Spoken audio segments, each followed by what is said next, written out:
महायुतीत कराडच्या नगराध्यक्ष पदावरून मिठाचा खडा पडलाय। नगराध्यक्ष पदाच्या उमेदवारावरून भाजप आणि शिवसेना आमने-सामने आलेत।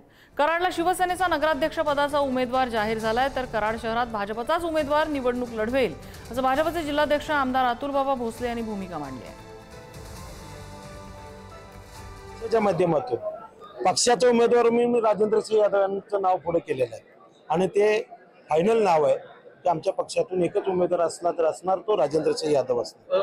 त्यामुळे येणारं इलेक्शन आम्ही शिवसेने धनुष्यबाणावरतीच लढणार आहोत, देऊ शकत नाही। परंतु तशी वेळ आलीच तर पूर्ण सातारा जिल्ह्यामध्ये स्वतंत्रपणे लढण्याची आम्ही पूर्ण तयारी केली आहे।